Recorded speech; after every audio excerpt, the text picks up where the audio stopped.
Hello everyone, today we got a nice video for you. We're gonna talk about why Kamala avoiding the press. So as you know, Kamala is being avoiding the press since Biden stepped down. So basically we're gonna tell a deep dive why it's happening and the reason why people are not pressuring enough. So we're gonna go and dive into it and then talk more about it. John Spicer, always great to see you. Look, the media treatment of Kamala Harris, what do you make of it? I don't. How much time do you have?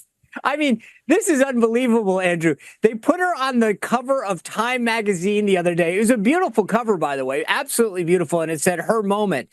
And they had to admit that they hadn't had an interview with her. Now, think about that. They literally did a cover story on her, fawning all over her without ever having spoken to her. They have no idea what her policies are because she refuses to comment on them. Her website has a bio page and a donation page. There's nothing of substance there. I mean, look, I'm kind of jealous, Andrew. I got to be honest with you. I keep thinking if I could have gotten away with this, if Donald Trump could have gotten away with this, it's fascinating. I mean, they literally, to say that they treat her with kid gloves is an insult to kid gloves. I cannot believe that she did an interview, her top spokesman, Michael Tyler, today on CNN with a Jim Acosta, frankly, that I don't recognize. I'm going to have to call him Jimmy Acosta because it was like a little baby Jim Acosta. And he said, could you promise to have a press conference by the end of the month? And he said, we'll do at least one interview by the end of the month. That's it. And they don't care. It's not about they don't care, it's just about that they already have the funding in place. Remember what I told you, they're gonna have so many excuses that they're gonna have funded available so they can hack or whatever scam they plan to do back behind the scene. So that's why they have a lot of executive order, that's why they have a lot of funding coming out. They say about it's about cancer, they say it's about robot, they say about stuff like that, because they know those money they're gonna be funded, it's gonna be used via the election, the ballot, and so forth and so on. So they're gonna pay them out. So whether you go to vote or not, they're gonna find a way to cheat. So basically, that's why they have 20 million people going inside the country. May what I tell you, you voted or not, there's already 20 million voters already voted before the election even started. And that's why they're gonna say that about early election, early voters. That's why they're gonna paint the image that Kamala is the lead, because 20 million people that's inside the country illegally, that's already registered either they vote or not, because they cannot either vote. So those votes go directly to the Democrat Party. So basically they got at least 20 million voters ahead. So that's why Kamala don't care if she show up or not, because she had 20 million. And if they duplicate those votes so many times, they probably got 100. So for example, if you do duplicate 20 million times 2, that's 40 million, and then you duplicate it more, it's gonna be 60, 80, and 100 million. They can do that over and over again. Either you're a citizen or vote or not, your vote won't be able to matter at this point, because they already have a system in place. The only way to avoid it, I would tell people that is only there's a breakthrough or there's something big even happen. Either there's the media outlet, either there's something happen, so that's why they're gonna freeze. And you're gonna see that's why the one reason that is gonna happen for the change. But if you go think about that, you're gonna vote and stuff like that, it's gonna be very interesting. But I pray that they expose the scam before the election, because we have a lot of video that show the last election how scammy they were to gain those votes. And after the election, all those material, those computer, they just explode or burn out because they put in the warehouse. They suddenly the warehouse was on fire. So why not just plain simple, let Kamala be on the front as a black female, and then we're gonna do the dirty work behind the scale by funding it, and then people will even notice. It is literally unbelievable. They got caught yesterday, the Harris campaign, manipulating Google searches and changing the headline and the contents of media stories here in the US, the epitome of fake news and disinformation. And no one in the media actually cared about it. I mean, they were literally taking stories from CNN, the Associated Press, Reuters, CBS News, changing the story and putting it out under those banners of the news art, and not crickets.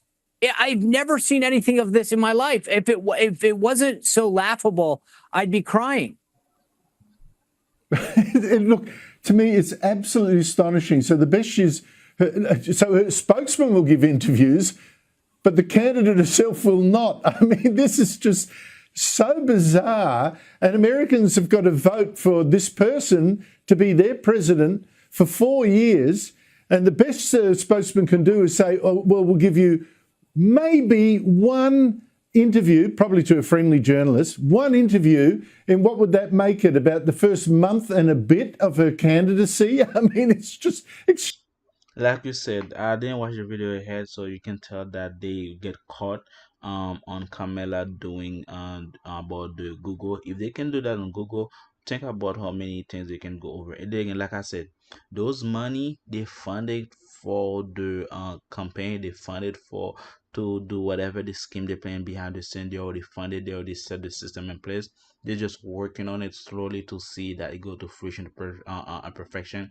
But I pray it's like something happened. So whatever is going on, so God can turn the wave. But at this point, I'm telling you, at this point, they just know the election secure because the big tech companies behind it, and then there are a lot of big influencers supported those behavior or whatever they're planning. So that's why Kamala doesn't do anything. All they gotta do that pay somebody that's gonna actor that's gonna be able to pay on the bribe to be able to represent the party, and after that then they're gonna do their dirty work behind the scenes so they can push it advance their agenda and then so on and so forth, which is very sad for America and for But it's extraordinary. worse than And that. listen, I want people. I want everyone in Australia to understand this. Election day is November 5th, but early voting in America in a lot of states starts in September. Their goal is to run the clock out. They don't, as I said, it's not just that you won't do an interview. They won't put out a position paper. They're telling the media, well, we're against this now, we're for this, but there is no concrete ability to examine a position that she has on the economy, on the military, on veterans, on energy. Not one issue has she put out anything. And when you do say something about something that she said in the past, fracking, for example, all of these issues that she ran on when she ran for president, the most they will do is she no longer supports that position. Well, what's her new position? We won't tell you. And so it's not that she won't even do interviews. They won't tell you where she stands on anything except to correct you that she doesn't stand for what she used to stand for, but she won't tell you what she stands for now. It is unreal. And this is the last thing I'll say on this, Andrew. For months, if not years now, here in the United States, the left and their buddies in the media, it's kind of synonymous, have been talking about democracy dying, under attack. The quintessential piece to democracy is the free exchange of ideas, being able to vote. And what have they done? Number one, hidden from the media. And number two, they kicked off Robert F. Kennedy off a ballot. They are the anti-democratic party. They literally are doing everything to undermine democracy from flourishing. And yet they want to point the finger at the other party. This is politics 101. Politics 101 is that I'm perfect on my way and everything that's going wrong is not my fault, it's the other party. This is a every politician do that. But at the end of the day, we're gonna tell that how far they're going and how much they're gonna get with. That's what the American people have to decide, because at the end of the day, you can see just copy and paste whatever Trump said, because that's why they want to Trump talk. That's why they want to have Trump the interview. That's why they pressure Trump to do all that, because they know if Trump talk, they're gonna have a upper hand to whatever Trump like, so they can show the same key point, so they can have the mass confusion, and they're gonna also point out that Kamala's ahead. So most people cannot do the research, they cannot think for themselves. If they see that Kamala's ahead and they're the same key point, and then nothing to back it up for the Kamala, and then the people that do the research, they're gonna vote for Kamala. But if they say that, oh, Kamala this something bad, and people gonna be like, oh yeah, I'm not going for Kamala. That's the idea. They're trying to use the key point Trump used, and then take the same thing for Trump. We're going to choose Trump or Biden. Trump or Kamala is the same key point. But since I'm a black woman, I'm the first female president. So basically, you had to vote for me because I'm a female, and whatever Trump said, I must also agree with that. But at the end of the day, for those 4 years, And whatever promises Biden did, then he's not gonna be able to. He never give credit to or is able to deliver them. So whatever the next four is gonna outcome, if you vote for him, is your doom because it's copy and paste whatever Trump said. That's why I advise you be careful whatever he said because whatever they keep on they use, they're gonna copy.